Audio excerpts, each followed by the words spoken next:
Bom, então vamos lá? Você já percebeu como que o ateu médio precisa de uma quantidade absurda de fé para sustentar sua descrença? Pensa bem, ele precisa acreditar em algo que surgiu do nada, que a ordem veio do caos, que o orgânico veio do inorgânico, que a informação surgiu sem inteligência, que a consciência emergiu da matéria inconsciente, que os valores morais e objetivos existem sem um legislador moral, e ainda vai dizer que nós, os cristãos, que acreditamos em contos de fadas. Bom, fica aqui comigo, você não vai se arrepender. Antes da gente prosseguir, deixe-me apresentar brevemente a minha trajetória para você. É hora de sair do armário. É hora de sair do armário. Há quase 20 anos eu estudo apologética, eu ensino apologética, eu trabalho com o público apologético, integrando filosofia, fé, ciência e política pública. Eu sou especialista, digamos assim, em apologética. Esse foi o meu centro de informação e de formação até então. E por que você que tem a ver o cristão 1 contra os 25 ateus? Pois é o Tasso Licurgo. E há 3 anos atrás, basicamente, eu dei uma entrevista pro Tasso e vou colocar aqui pra você só o trechinho pra você ver que você não está com qualquer um, tá bem? Você tá com alguém que conhece o que tá falando e que, a convite do próprio Tasso, deu uma entrevista pra ele. Na filosofia, como uma das cinco virtudes, né? Tinha lá a sabedoria, né? A tefroneses, tinha as outras questões, e a tecne era uma delas. A tecne, Bom, nós temos aqui 1 hora e 20 aproximadamente de tempo, tá bem? Vou deixar o link da descrição. Fique à vontade para assistir se você é entusiasta do assunto, tá certo? Então, eu tive um prazer de ser convidado, entrevistado pelo próprio Tasso Licurgo, um pouco antes dele ser convidado para ser o diretor do IFAM do governo Bolsonaro. É o episódio 37, aí como você vê, do webcast dele, né? Eu trabalhei a minha tese de doutorado, eu não acho que eu tava no meio do doutorado, e o de mestrado. Foi um convite do próprio Tasso, que ali reconheceu a autoridade. No final da história você vai ver, no campo da apologética cristã e da biotecnologia, muito antes desse debate viral aí com os 25 ateus, dele existir e tantos outros grandes nomes. Eu não vou ficar aqui me estendendo, que eu já estive e tenho contato até hoje, tá bem? Então naquela entrevista eu já defendi os princípios que a gente vê que o Tassos brilhantemente em seu recente debate tratou de uma maneira profunda. Então tudo que ele trabalhou ali é algo que eu já conheço há muito tempo. E eu quero dar um pitaco aqui para vocês a partir do hype que ele tá usando ali, do que tá acontecendo, né? O Metaforando analisou essa entrevista com ele e eu quero descortinar para você. Então eu não prometo ser breve, eu quero trazer informação, então a gente vai ficar aqui o tempo que for necessário para que a gente consiga se aprofundar e que você entenda a correlação da defesa da fé, da questão do ateísmo com a política, com tudo aquilo que a gente vem falando aqui, para você também não ficar perdido. Por que tem um canal mais voltado para política? Pois é, tá tudo interconectado. O Tassos fala o tempo inteiro de conservadorismo também. Prestou serviço no governo Bolsonaro, com certeza ele jamais faria no governo Lula. De forma que você consiga sair daqui com muito maior do que você entrou, tá bem? Bom, vamos começar com o livro de George Minoy. Poxa, ele tá aqui em cima. Eu não vou pegar agora pra vocês. É da história do ateísmo, tá bem? É um catatal aqui de umas 800 páginas mais ou menos. Leia esse livro. É a história do ateísmo. Ele tenta, o Minoy, ele tenta nos convencer que a descrença é um componente fundamental, original e inevitável, tá? De qualquer sociedade. Mas o que ele não consegue explicar é porque então 95% da população mundial acredita em alguma forma de transcendência, tá? Seria a vasta maioria da humanidade simplesmente irracional? Hoje, qual é a minha intenção? De demonstrar com rigor epistemológico, com precisão filosófica, porque o ateísmo é, na verdade, a posição mais irracional e insustentável, na verdade, que existe. Se ela não é bem argumentada, como os 25 ateus ali não conseguiram passar do segundo passo das 9 regras da lógica. E não, eu não vou usar somente argumentos teológicos, tá bem? A gente vai usar a própria ciência, a lógica formal, um pouco de lógica modal, às vezes, quando necessário, e a filosofia para demonstrar, peça por peça, esse castelo de cartas e como que é essa questão do ateísmo contemporâneo. Então, fica comigo que a gente, eu pretendo revelar, né, de uma maneira que o argumento traga o George Minoy e outros ateus ali, os 25 ateus, sem respostas para a maior parte dessas perguntas que a gente vai fazer. Então eu quero também mostrar por que o conservadorismo é a única posição política coerente com a realidade metafísica do universo. Obviamente, nós não temos a melhor e única solução, mas é a melhor para o momento. É como aquele processo do método abdutivo do Charles Sanders Peirce, tá bem? A inferência da melhor explicação. Se você não sabe o que é isso, pausa o vídeo, vai lá assistir e volta aqui. Bom, se você é ateu, já se prepara para ter suas certezas abaladas, ou melhor até sair do vídeo, se for o caso. Se é cristão, se prepara para fortalecer a sua fé com argumentos muito mais sólidos. E aqui a gente vai tentar fazer isso até o final, pautado em Aristóteles, Tomás de Aquino, Edmund Burke, Alvin Plantinga, William Craig, a maior parte dos nomes que você está vendo aqui atrás de mim, tá?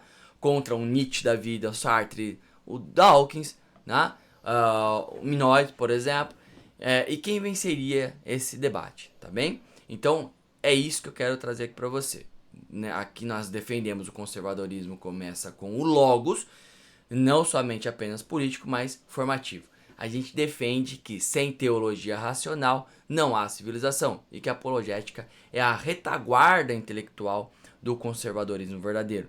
Vamos começar nessa jornada intelectual depois dessa longa introdução aqui de 6 minutos para você ver quanto tempo a gente vai ficar aqui, tá bem? Até o energético precisa vir para dentro. Então, para a gente entender por que o ateísmo ele é uma posição filosoficamente insustentável, a gente primeiro precisa compreender as suas raízes históricas, as suas premissas fundamentais. Se a gente fala de premissa, a gente está falando de estrutura da lógica. Imagina lá do silogismo, né, aristotélico e tudo mais. Bom, lá na história do ateísmo, o nosso amigo George Minoy vai tentar traçar uma narrativa onde a descrença seria tão antiga quanto a própria crença, tá? O que ele descreve lá? Que toda a atitude descrente ela é um componente fundamental, ele é original, ele é necessário e, portanto, ele é inevitável em qualquer sociedade. Mas tem um problema fundamental nessa afirmação. Ela é historicamente falsa. O ateísmo, como posição filosófica articulada, ele é um fenômeno extremamente recente da história humana.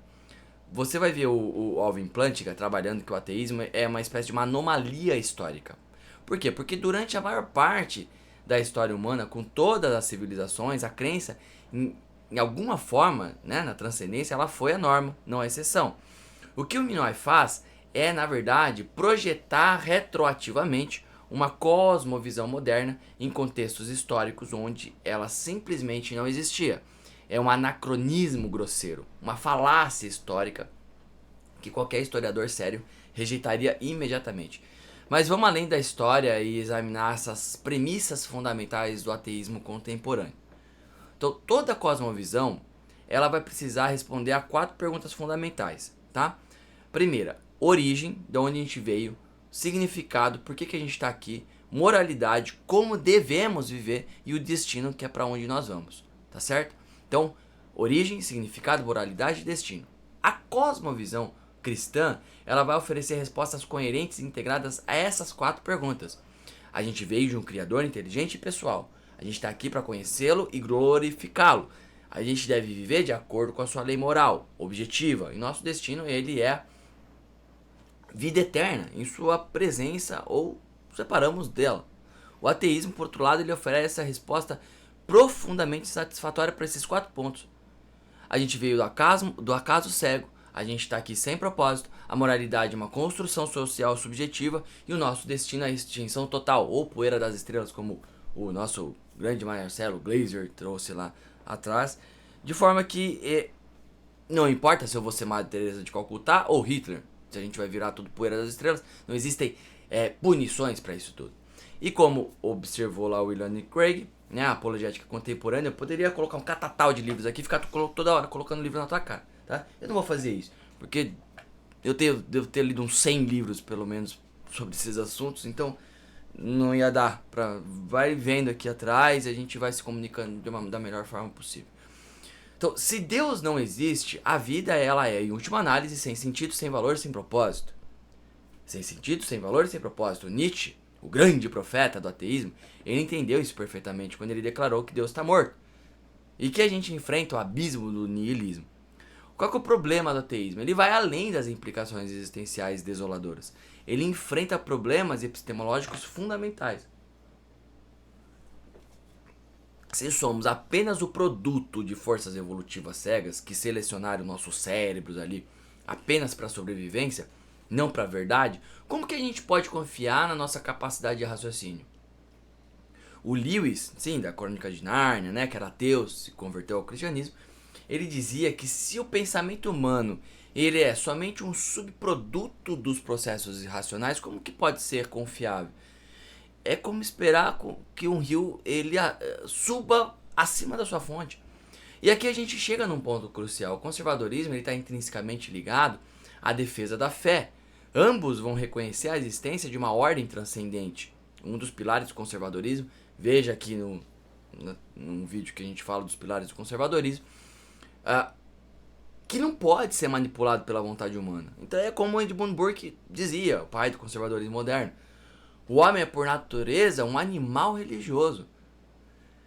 Usou o politicon lá do Aristóteles, né, um animal político. No caso, Burke adaptou, né, sendo a religião a base da sociedade civil. Tá? Então lembra, a gente vai trabalhar aqui, vou trabalhar o argumento definitivo sobre as questões luminosas, a gente vai ainda trabalhar as evidências filosóficas, científicas, então não sai daqui não. Se inscreve no canal, deixa sininho, já comenta alguma coisa ali, porque a minha ideia é poder trazer conteúdos de alto valor assim para você. E não estou falido, estou pelo contrário, eu tenho que encontrar tempo onde não existe para gravar esses vídeos para você. Aí tem que escutar, né, os só haters aqui, olha, você está falido, né? Ou que eu comecei a estudar isso recentemente. O cara não deve ter nem 20 anos, eu estudo isso há 20 anos e ele tá comentando coisas completamente estapafúrdias. Como são esses comentários dos 25 ateus sem cabimento, sem lógica, às vezes até honesto, mas pessoas magoadas e ressentidas. Mas vamos continuar avante. Vamos mergulhar nesses argumentos filosóficos e científicos que eu considero mais poderoso para a existência de Deus, é até mesmo o próprio William Craig, quando ele vai trabalhar o argumento Kalam, embora ele tenha uma inclinação a entender o argumento moral como aquele que é o mais poderoso. Bom, o que ele diz nessa questão do silogismo estruturado do Kalam, né? Que ele adaptou de Leibniz, que tudo que começa a existir tem uma causa. Essa é a premissa 1. Premissa 2. O universo começou a existir, portanto o universo tem uma causa. Então, a conclusão ela é válida e verdadeira somente se as premissas forem válidas e verdadeiras.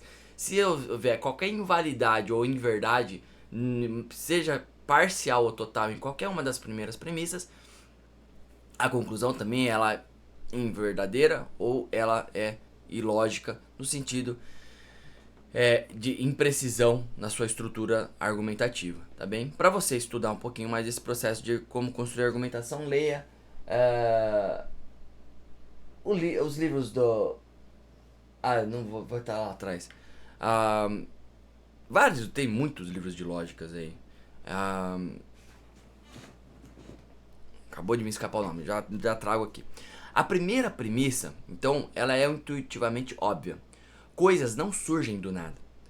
Então quem que observou isso primeiro a gente já sabe, foi Gottfried Leibniz, né? Por que existe algo em vez de nada? Era a pergunta que ele fazia. É uma questão metafísica fundamental. O princípio da causalidade é um dos pilares da racionalidade humana e da própria ciência.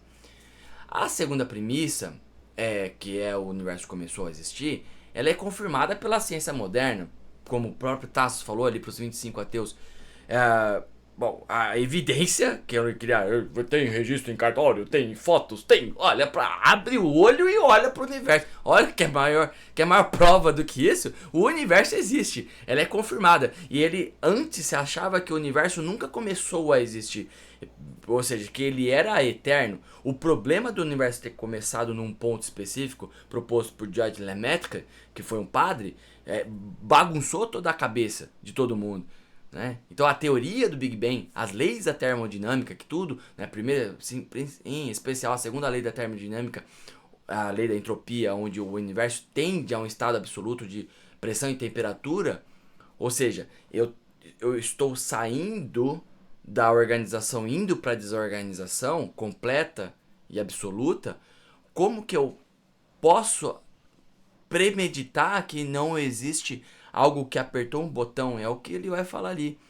Precisa estar fora do espaço-tempo, precisa ser incorpóreo, atemporal, não muda, Malaquias 3:6 e assim vai.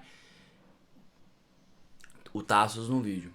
A expansão do universo, a radiação cósmica de fundo, tudo isso são evidências claras e bastante robustas de que houve o início para o universo.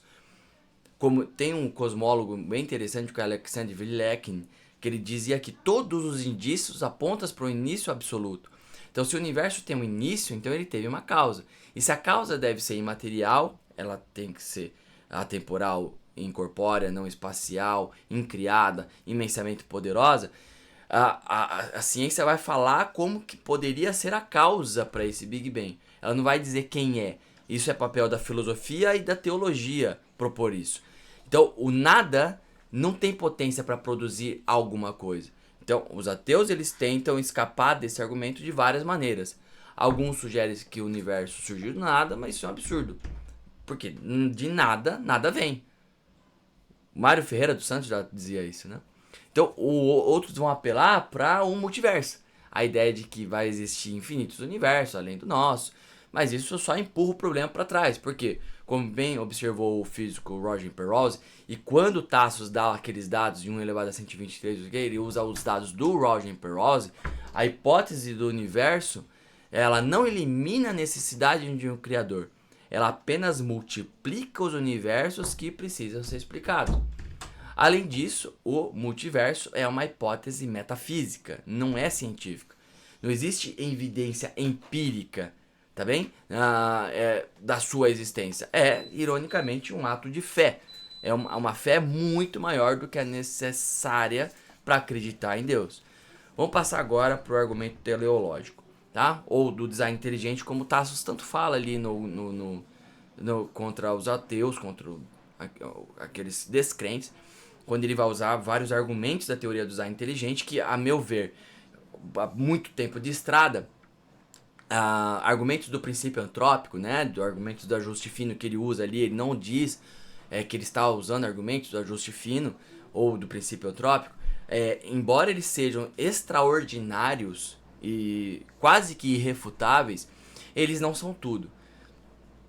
No final da história, depois de quase uma vida, né, 100 anos ali estudando sobre essas coisas, Alvin Plantinga ele chega na conclusão de que a crença em Deus é uma crença básica. Então, simplesmente uma senhorinha lá do sertão que não tem uma erudição quase nenhuma, nem consegue ler direito, ela consegue acreditar em Deus por quê? Porque é uma crença básica.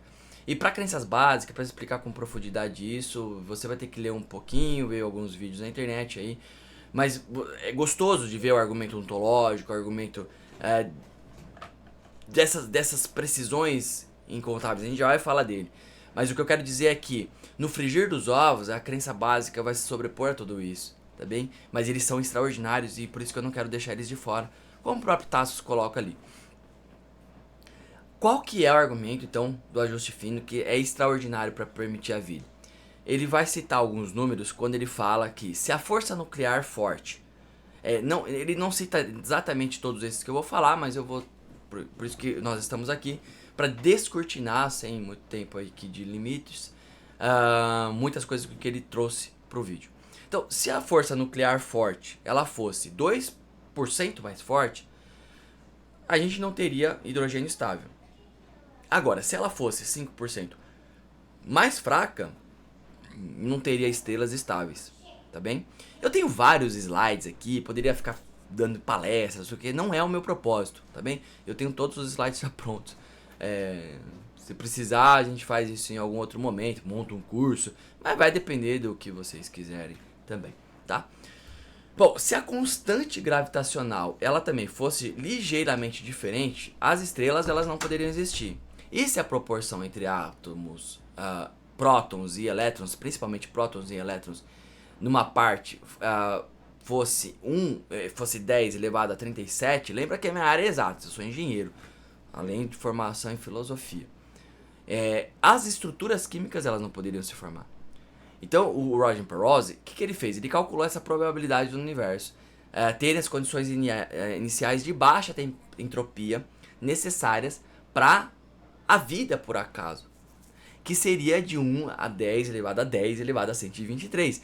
É um número tão vasto, tão enorme, que ele excede a quantidade de partículas elementares do universo observável. O que me preocupou um pouquinho ali no vídeo do Tasso, quando ele vai comentar com os ateus, eu acho que ele usou alguns números do Adalto Lourenço. Mas eu preciso dar uma consultada, porque ele vai falar de 1 elevado a 50, ele é virtualmente impossível. Isso daí, inclusive, era a primeira edição do livro Como Tudo Começou, da Adalto Lourenço, que depois ele até mudou na segunda edição.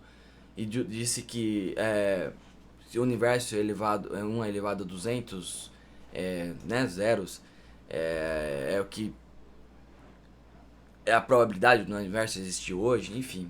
Ele trouxe alguns dados nesse sentido. Eu prefiro ficar com o do Roger Penrose, que é esse que eu acabei de dar pra vocês, de 1 elevado a 10, elevado a 10, elevado a 123, que é um cálculo bastante poderoso. Bom, e como explicou também um astrofísico chamado Fred Hoyle, um ateu, né? Ele dizia que uma interpretação de senso comum dos fatos, ele falava que sugere que uma super inteligência manipulou a física, a química, a biologia ali, e que não existem forças cegas na natureza dignas de nota. Aí vamos puxar a sardinha pro nosso lado aqui. O conservador, grande José Guilherme Melchior, ele observou que a ordem cósmica ela aponta para uma inteligência ordenada. E o conservador também, João Pereira Coutinho, ele diz que negar o design inteligente do universo é como afirmar que a Mona Lisa ela surgiu de meio que, sei lá, respingo aleatório de tinta. Mas o ajuste fino, ele vai além da física. A Terra ela está posicionada numa zona habitável da nossa galáxia e do nosso sistema solar. Então, nosso planeta ele tem o tamanho certo, a composição química certa, a Lua certa, o campo magnético certo. Tudo está perfeitamente equilibrado, ajustado para permitir a vida, para abrigar a vida. E, como observou o Alvin Plantinga, a hipótese teísta de que há um Deus que criou o mundo é uma explicação muito mais simples e elegante para o ajuste fino do que qualquer outra alternativa naturalista. Aí fique com o livro Ajuste Fino do Universo, do Alice McGrath. Você pode ler sobre o princípio antrópico, os vários argumentos que tem em cima do assunto. Então, eu não quero me deter, porque a gente poderia ficar aqui muito tempo falando do ajuste fino do universo e eu gostaria de passar adiante, tá bem? Mas o universo ele mostra evidências claras de design. Então, por que tantos intelectuais insistem em negá-los? Tá? A resposta, como a gente vai ver, tem a ver com a ciência, tem menos a ver, na verdade, com a ciência e mais a ver com o compromisso filosófico prévio. Porque o próprio Stephen Meyer, em vários livros dele, Signature in the Cell, tá aqui atrás de mim, como Darwin's Doubt, ele vai trabalhar ali com profundidade científica, várias refutações contra o processo evolucionário e tudo mais. A meu ver, sempre foi o problema, os proponentes da teoria do design inteligente quererem muito mais refutar a evolução do que mostrar de fato a inteligência por detrás de tudo isso. Isso é um problema a meu ver. Por quê? Porque quando você só tenta contrabalancear aquilo que a ciência traz, é você não colocar o seu argumento de fato, e sim querer derrubar o principal argumento do coleguinha. Então, para mim sempre foi um problema. Eu, como um crítico de alguns proponentes da teoria do design inteligente, prefiro ficar com uma posição que é muito mais sólido acreditar que existe uma inteligência por detrás de tudo. Obviamente, pelas minhas inclinações cristãs, ela vai sempre se posicionar em favor do cristianismo e do Deus teísta, judaico-cristão, do que outra coisa. Porém, né, sei lá, panspermia ou outros problemas que você vai levar para um ciclo de infinito, né, de até você encontrar a causa primeiro. Mas, enfim, na minha entrevista lá com o Tasso Licurgo, o que eu defendi? Defendi precisamente esse ponto. Então, o naturalismo, ele é autodestrutível. Por quê? Porque ele não consegue explicar a própria racionalidade que usa para se defender. Então, como eu argumentei naquela ocasião, se somos apenas o produtos de forças evolutivas cegas, como que a gente pode confiar nos nossos processos cognitivos? É uma contradição fundamental do ateísmo e foi um dos pontos centrais ali que o Tassos e eu exploramos naquele episódio lá do webcast dele. Então a gente chega a um momento aqui que eu prometi, que é o argumento que deixa os ateus ali, como o George Minoes, sem resposta, tá? É um argumento que foi desenvolvido pelo Plantinga e é conhecido como o argumento evolutivo contra o naturalismo, tá bem? Ele é bastante devastador porque ele usa as próprias premissas do naturalismo para mostrar que ele é autodestrutivo. Vamos pensar lá. Bom, a probabilidade, eu vou usar as minhas palavras aqui, tá bem? A probabilidade, então, vamos pensar em em 3 premissas e uma conclusão, tá? A probabilidade das nossas faculdades cognitivas serem confiáveis, dado o naturalismo evolutivo é baixa. Essa é a premissa 1.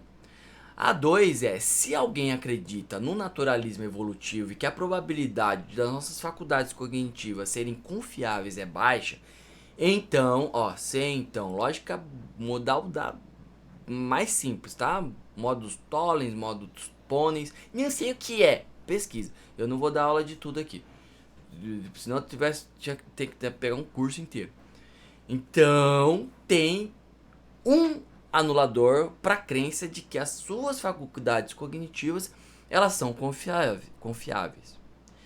Se alguém tem, aí é a premissa 3, se alguém tem um anulador para a crença de que as suas faculdades cognitivas são confiáveis, então tem um anulador que qualquer crença produzida por suas faculdades cognitivas, incluindo o próprio naturalismo evolutivo. Portanto, qual que é a conclusão de tudo isso? Que o naturalismo evolutivo anula a si mesmo e ele não pode ser racionalmente aceito. Nossa, quanta informação. Vamos destrinchar isso. Não sem antes... pra também não ficar pedante aqui, né? Ele manja, ele não quer ensinar. Não vou mesmo, mas dá uma lida.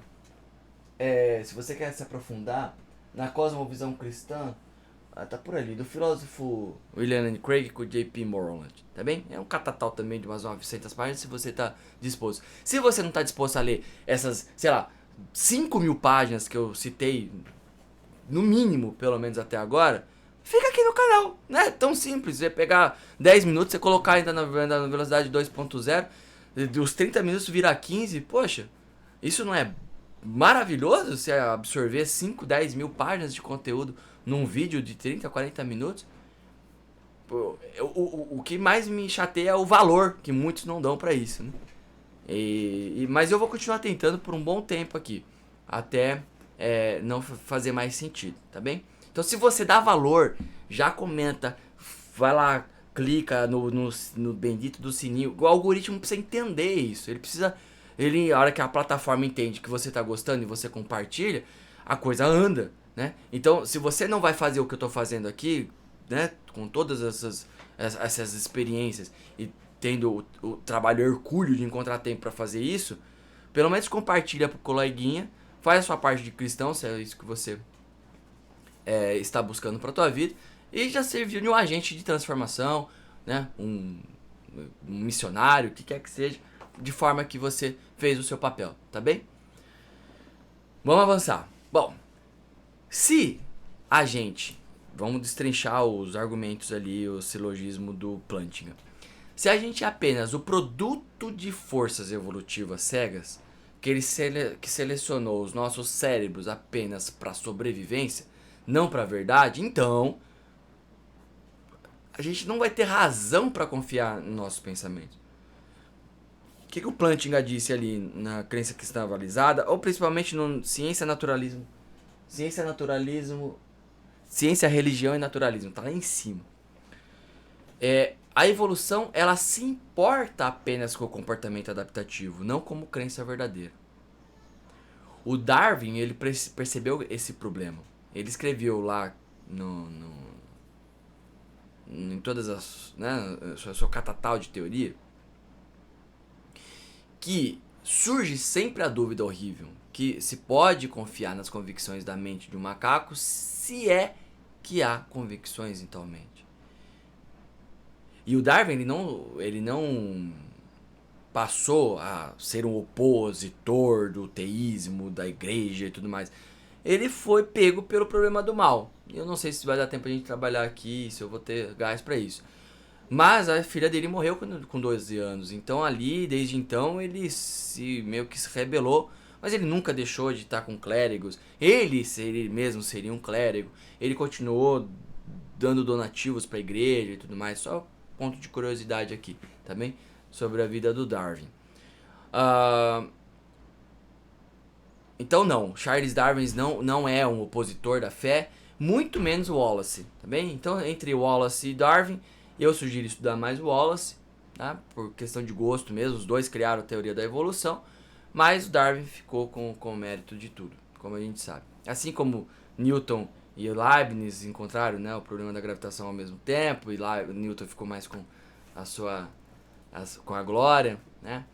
Há várias teorias de Duns Scotus e Tomás de Aquino ao mesmo tempo, então isso é muito curioso também na história da filosofia. Mas vamos avançar. A gente está falando agora do Ernest Nagel. Eu gosto muito, do Thomas Nagel. Ernest Nagel de instrumentalismo. O filósofo Thomas Nagel, ele admitiu uma vez que ele dizia o seguinte: se a minha razão para acreditar que P não pode ser uma razão para acreditar que P é verdadeiro, então não é uma razão para acreditar que P pode colocar qualquer coisa no lugar de P porque é uma variável. Em outras palavras, se as nossas faculdades cognitivas elas evoluíram apenas para sobrevivência, não para a verdade, então a gente não tem razão para acreditar e para confiar nelas. Mas se não podemos confiar nessas faculdades cognitivas, então a gente não pode confiar em nenhuma das nossas crenças. Isso vai incluir na crença do naturalismo evolutivo. E o naturalismo, portanto, cerra o galho em que está sentado. Já viu aqueles desenhos animados? O teísmo, por outro lado, é o contrário. Ele não enfrenta esse problema. Se a gente foi criado por Deus, a sua imagem, Imago Dei, Tomás de Aquino trabalhou isso com profundidade, com faculdades cognitivas projetadas para conhecer a verdade, então a gente tem uma base sólida para confiar nessa razão. E como observou lá o Mário Ferreira dos Santos, a racionalidade no mundo pressupõe uma mente racional por detrás dele. Tem um conservador brasileiro que eu gosto muito, e você deveria estudar, que é o Gustavo Corsão. Ele dizia que a inteligibilidade do universo ela aponta para uma inteligência criadora. Isso é tão poderoso que até um filósofo ateu, que é o Kai Nielsen, ele admitiu uma vez que a gente não tem uma refutação do teísmo. A gente não tem uma boa crítica ateísta ao teísmo. Na verdade, a gente não tem uma crítica ateísta adequada alguma. O problema do ateísmo vai além da epistemologia. Ele também não consegue fundamentar a moralidade objetiva. Que é o argumento principal e mais bem quisto pelo Ilan N. Craig. Porque se Deus não existe, os valores morais objetivos nas meras preferências subjetivas ou construções sociais também não existem. Não existe certo ou errado. Por que o certo é mal? Ou melhor, por que o certo é bom e o errado é mal? Tem um filósofo que trabalhou, inclusive ele é ateu, né? O J.L. Mackie, que ele dizia que se os valores morais objetivos eles existissem, eles seriam meio que uma entidade muito estranha, completamente diferente de qualquer outra coisa do universo. Porém, todos nós sabemos intuitivamente que algumas coisas são objetivamente erradas. O Holocausto não foi apenas culturalmente inapropriado, ele foi objetivamente maligno. A tortura de crianças por diversão, ela não é socialmente desaprovada, ela é objetivamente errada. Se você for... eu assisti esse vídeo, inclusive, poxa, eu devia ter... tá na adolescência.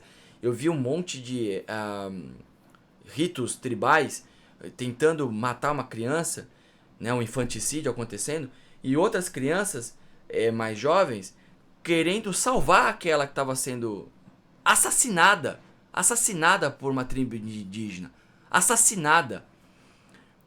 Por que aquelas crianças com 4, 5, 6 anos queria salvar a vida daquele, enquanto os outros estavam lá oferecendo aquelas outras, né, para os deuses deles lá, para as coisas aradas, para os mitos, ritos? Por quê? Porque lá dentro, nas entranhas, você nasce de forma objetivamente acreditando que matar é errado. Por que o muçulmano, um terrorista, não mata o coleguinha do lado? Porque matar é errado. Ele mata o outro, americano, não sei o quê, porque ele acredita que as ações do outro tá levando ele pro inferno, o mundo pro inferno. Ele tem uma causa para isso. É outra pegada, é outra coisa. Existe uma tentativa justificável, tá? De tentar ali encontrar uma posição que a sua consciência justifique para si mesma e valide aquela sua ação. É completamente o oposto de dizer que aquilo é correto. Não é correto. Eles sabem disso. Os valores morais objetivos existem.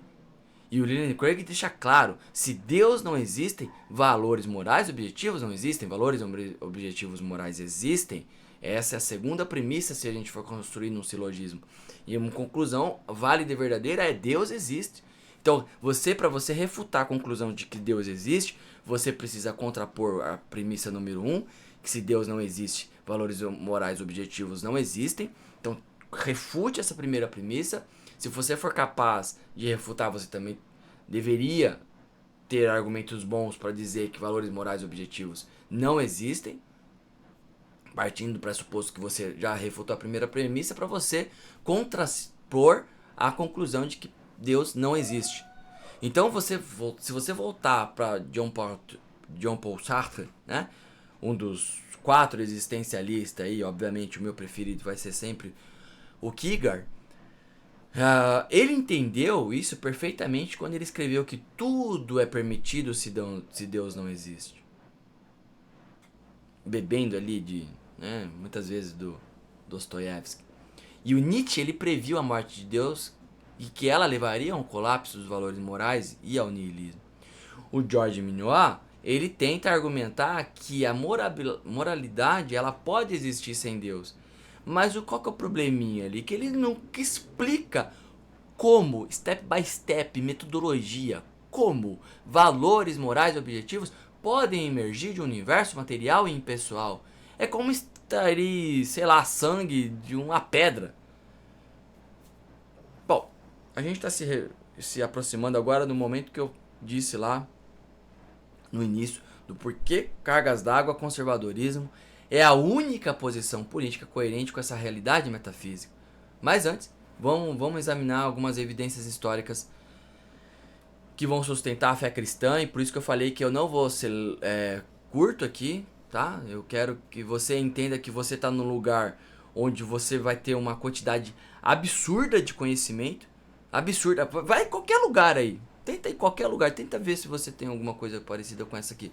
Aí você tem uma ponta de um novelo ali e fica lá, falando sobre a mesma coisa. Porque eu isso, porque eu aquilo. Eu poderia ficar falando aqui vastamente sobre mim mesmo e você se desinteressar num só relance.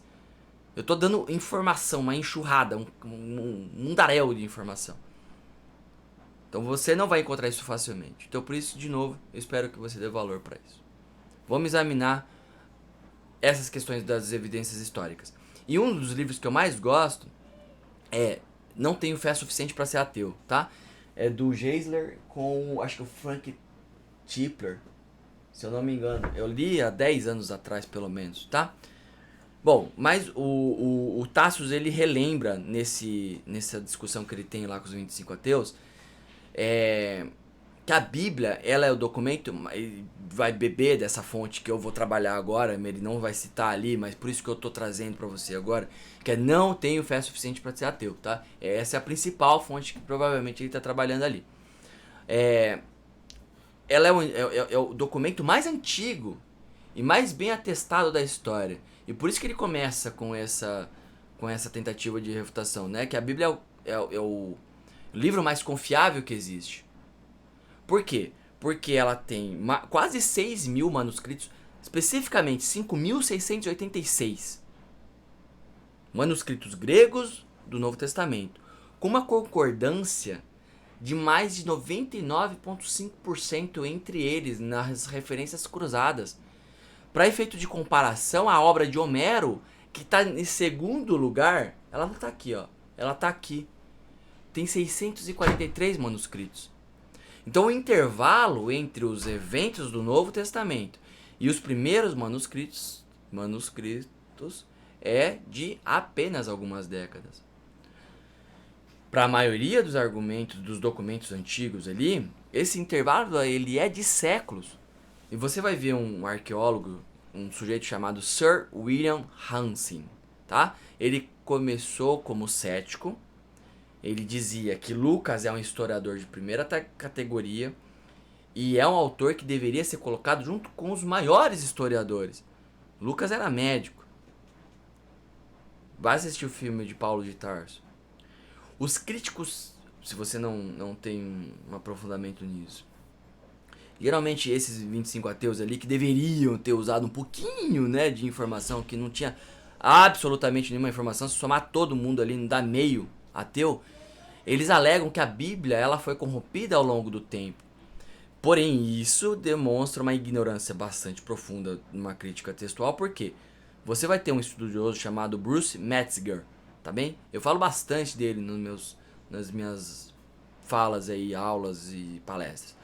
Ele dizia que o Novo Testamento ele está melhor atestado do que qualquer outro trabalho da Antiguidade. Então, tem uma mulher ali, não sei o nome dela, esqueci, que ela alegou, lá no debate com o Tasso Licurgo, que livros eles foram excluídos da Bíblia. Mas como Tassos ele corretamente ele apontou, é historicamente falso. O cânon do Antigo Testamento ele foi fechado no Concílio de Jâmia, de ali, 90 depois de Cristo. E ele corresponde exatamente ao Tanar judeu.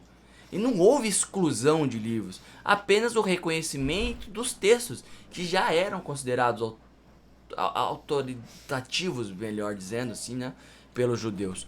E quanto ao Novo Testamento? Os critérios, então, para inclusão no cânon era bastante rigoroso. Primeiro, ele precisa ter autoridade apostólica. Ele tinha que ter conformidade com a regra de fé. Uma aceitação deveria ter sido ampla o suficiente pelas igrejas, ter consenso na inspiração divina. Os chamados evangelhos gnósticos, né, eles foram muito mais tarde, ali no século II, IV, e nunca foram considerados autoritativos pelas primeiras comunidades cristãs. Porém, a evidência histórica mais impressionante por cristianismo é a ressurreição de Jesus, que o William Lane Craig trabalha ali na apologética contemporânea, na sua última parte do livro.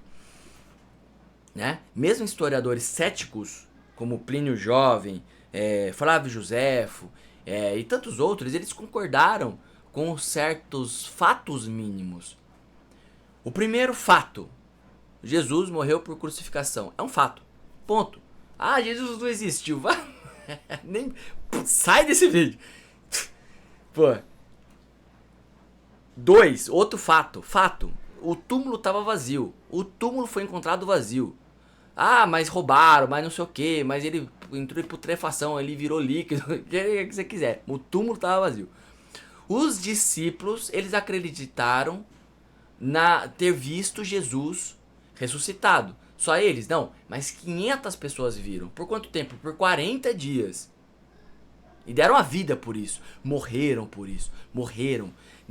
Diversas famílias morreram. Da pior forma que um ser humano podia morrer. Céticos como Paulo, como Tiago, eles se converteram depois das alegadas aparições. É um fato. E outro fato que é a crença na ressurreição, ela surgiu muito cedo e no contexto judaico ainda. Como você explica esses fatos? As teorias naturalistas, né, vai dizer que teve desmaio, alucinação, lenda, experiência de quase morte, túmulo errado, sei lá, tudo isso falha miseravelmente quando vai ser examinada de uma maneira crítica. E a melhor explicação, como argumentou lá o filósofo William Craig, é que Jesus realmente ressuscitou dos mortos. Os discípulos, eles não teriam morrido por uma mentira que eles mesmos inventaram. Como você vai ver lá um sujeito, um historiador chamado Michael Grant, tá bem? Ele é um agnóstico. Ele dizia que mesmo os críticos mais severos, eles têm de postular algum tipo de experiência visionária. Então o impacto do cristianismo na civilização é outro testemunho poderoso.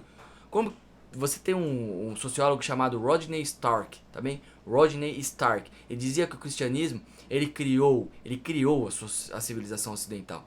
Tá? Eu poderia citar o meu grande Christopher Dawson, ali ó, na história do mundo, Dinâmicas da História do Mundo. Tenta comprar esse livro aí, vai ver como é raro, deve estar uns R$300. Assim como vários livros ótimos, todos os livros do Christopher Dawson é ótimo. Ele vai dizer a mesma coisa. As universidades, os hospitais, o método científico, os direitos humanos, a abolição da escravidão, tudo isso tem raiz cristã. Jesus foi o primeiro a lutar pelos direitos das mulheres. Refute isso. Refute isso. O feminismo tá nem aí pro direito das mulheres. O cristianismo veio com tudo isso, avassaladoramente, colocando as mulheres no mesmo patamar que os homens. Jesus foi o primeiro. É o que o próprio Tasso fala o tempo todo ali. Tudo bem, a igreja teve vários problemas. Ela é liderada por homens. Tenta encontrar problema na figura de Jesus propriamente dito. Você não vai ter como contra-argumentar isso. E aqui a gente chega no ponto que eu prometi.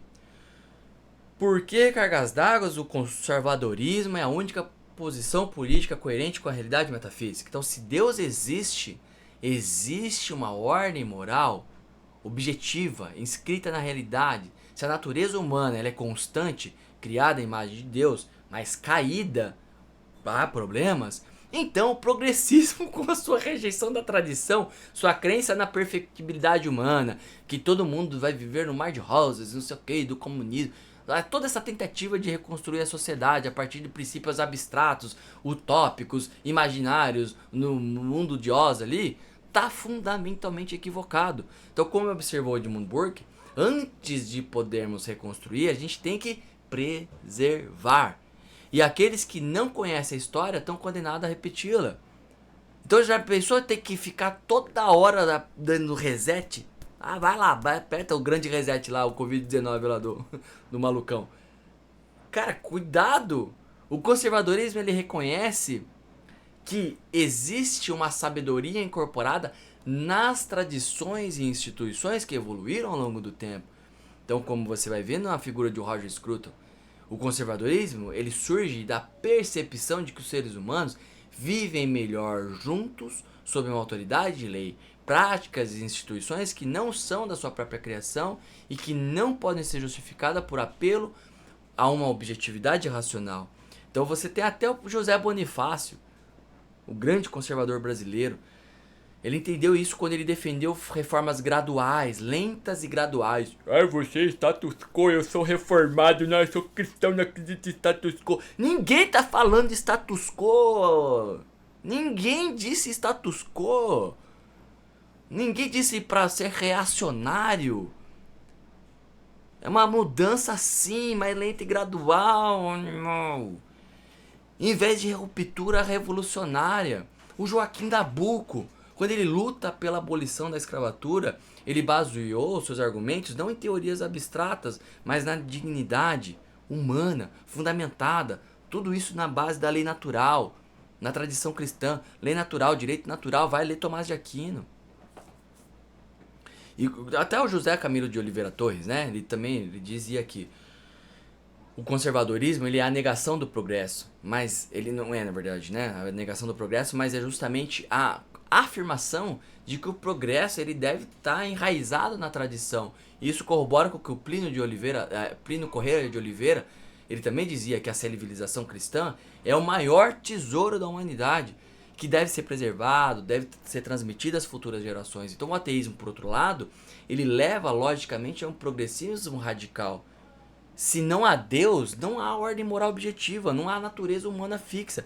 Tudo é maleável, tudo pode ser reconstruído segundo a vontade humana. É o que observou o Nietzsche lá com aquela questão do homem se tornar o criador de valores, o super-homem que molda a realidade, a sua imagem, o emotivismo ético, né? Faz aquilo que tá dentro de você e bota pra fora. Bota isso aí, tudo que você quer botar pra fora, bota pra fora. Vai, tenta fazer uma sociedade disso. Aí você volta lá pro Hobbes, o lobo, o homem sendo o lobo do homem, você vai ver o que vai dar. A Revolução Francesa, vai ver a atrocidade que foi aquilo lá, bota pra fora, bota pra fora. Deixa todo mundo fazer o que quer o tempo todo. Não é coincidência que os regimes mais brutalmente progressistas da história, comunismo soviético, fascismo italiano, a gente vai ter um vídeo de fascismo aqui, tá bem?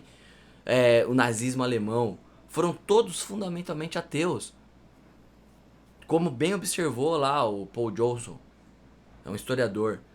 O século XX ele foi o século em que a humanidade tentou viver sem Deus. E o resultado foi o quê? O mais sangrento, o mais destrutivo da história. A Idade Média, a Idade das Trevas, a Idade do Devil. Pô, cara, vai dar uma lidinha. Bom, agora que a gente já estabeleceu essa base filosófica, científica, histórica para a fé cristã, vamos partir para a prática, para os finalmente aqui. Trazer isso para o mundo contemporâneo. Primeiro a gente precisa entender. Eu não coloquei apologética aqui em lugar nenhum, né? Porque o que é apologética, né? Daí não dá hype, não clica porque não sabe o que é apologética, thumbnail, essa chatice toda. Apologética é a defesa da fé, tá? Ela não é somente um exercício intelectual. Ela é um ministério espiritual.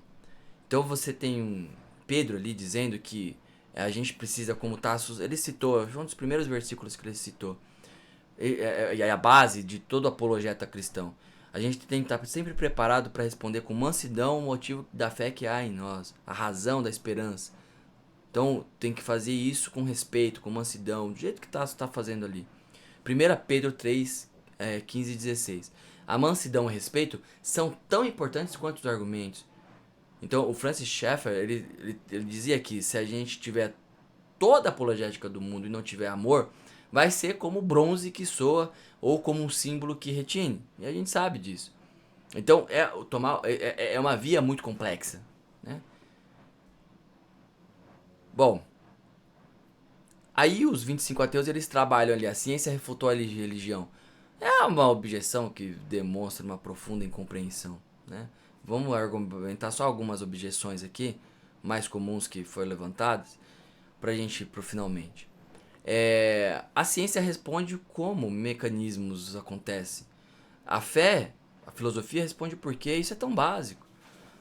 Você tem um pensador, né, um físico que eu admiro, faleceu recentemente, uns 2, 3 anos atrás, o John Polkington, que ele também é teólogo, né, e um teólogo anglicano, que ele dizia que a ciência e a religião são complementares, eles não são contraditórios, elas oferecem perspectivas diferentes sobre a realidade. E muitos dos maiores cientistas da história, o meu preferido Michael Faraday, mas tem tantos outros aí, o Kepler, o Newton, o Galileu, o Copérnico, o Maxwell, o Planck, nossa, Pasteur, nossa, né?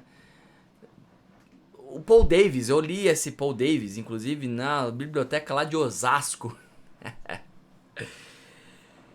Em 2000 bolinha. Ele dizia que a ciência ela começou como uma extensão da teologia. E o Alvin Plantinga, ele vai além, né? Ele dizia que não existe conflito entre ciência e crença cristã. O conflito real é entre ciência e o naturalismo. E de fato, como a gente viu no argumento evolutivo contra o naturalismo, é o ateísmo, não o teísmo, que tem essa tensão com a racionalidade científica. E um problema que não foi trabalhado com a profundidade ali que poderia ser trabalhado é o problema do mal. Por que existe mal e sofrimento? Mas eu não vou trabalhar ele porque ele é muito complexo, ele deve, assim, para descortinar todos aqueles sofismas ali do argumento de Epicuro, precisaria de bastante tempo.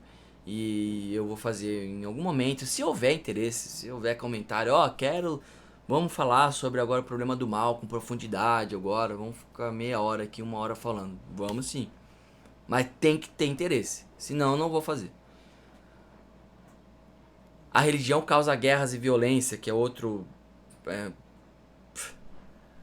questões, né, trazidas ali. É claro, porque lida com o homem. Mas é uma objeção que ignora a história.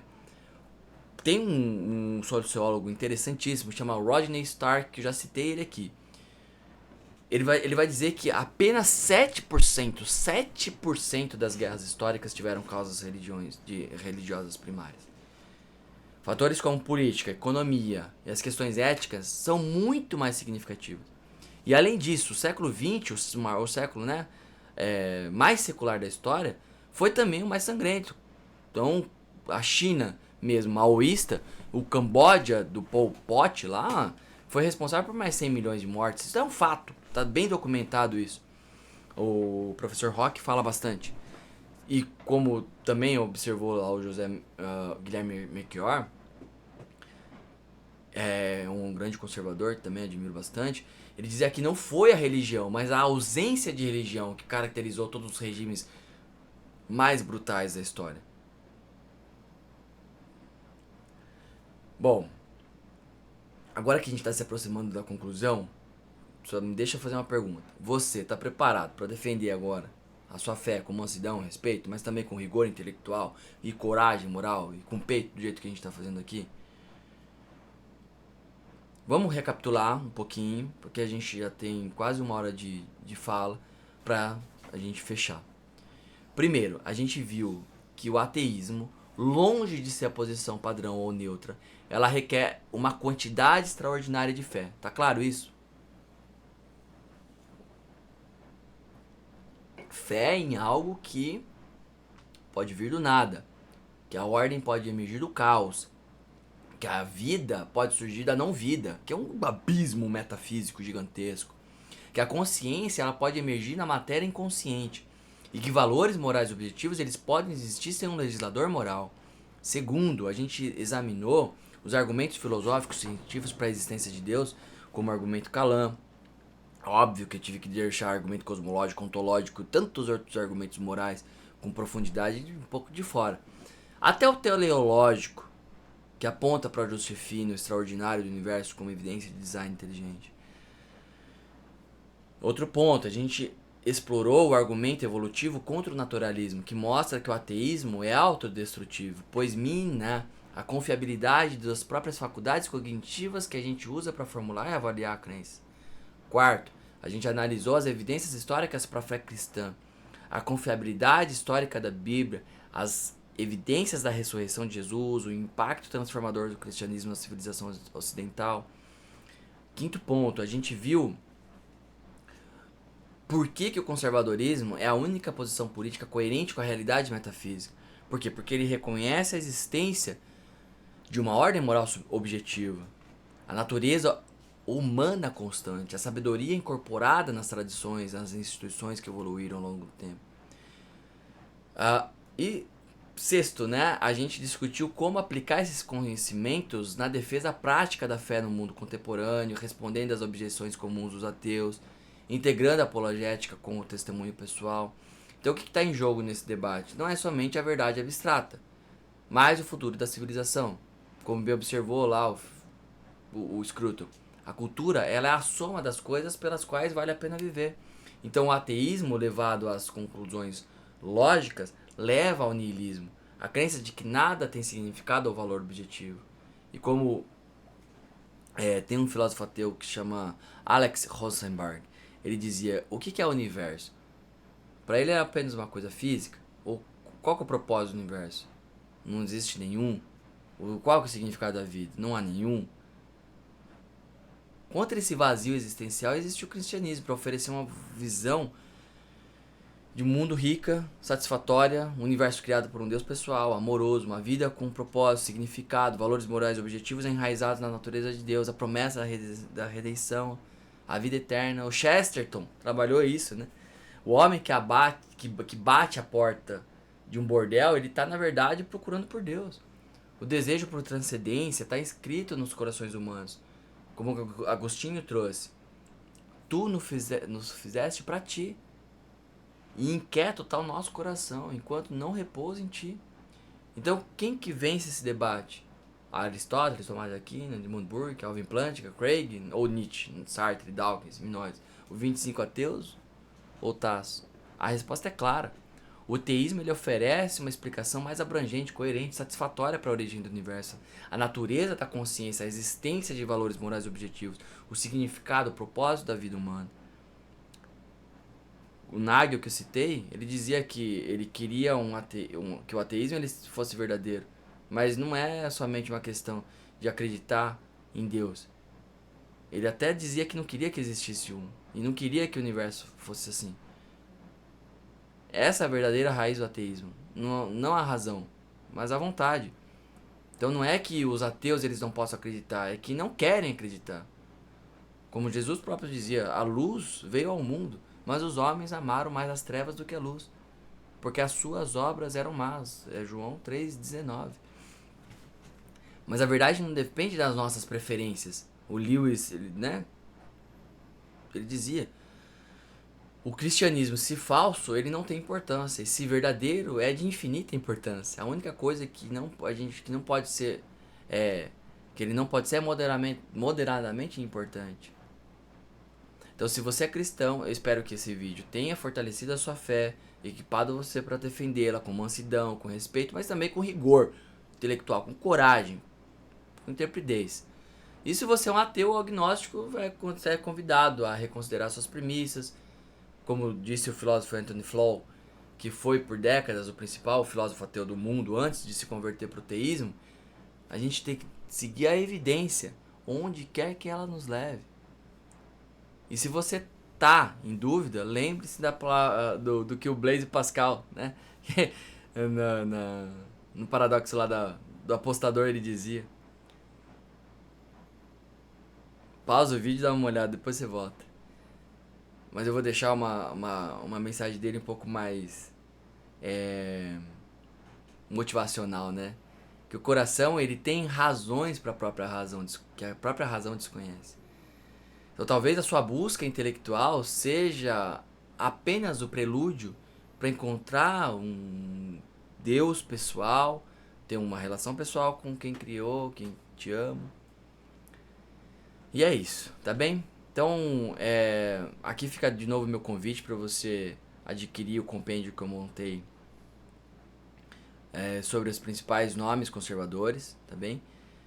O compêndio de conservadorismo, tá aqui o link, assim como o link lá da entrevista que eu dei pro Tasso. Espero que faça alguma diferença para você, que seja de algum valor, tenha algum valor, tá? Que você continue assistindo os vídeos, que a gente possa interagir, que de fato a gente chegue a algum lugar mais longe junto do que eu chegaria sozinho, tá bem? E é isso, lembre-se sempre, o conservadorismo ele começa com o logos, a palavra, a razão, o fundamento racional da realidade. E como disse João, né, ali no João 14, no princípio era o verbo estava com Deus e o verbo era Deus. Então, valeu por assistir, que Deus abençoe nessa sua busca pela verdade. Um grande abraço e até a próxima oportunidade.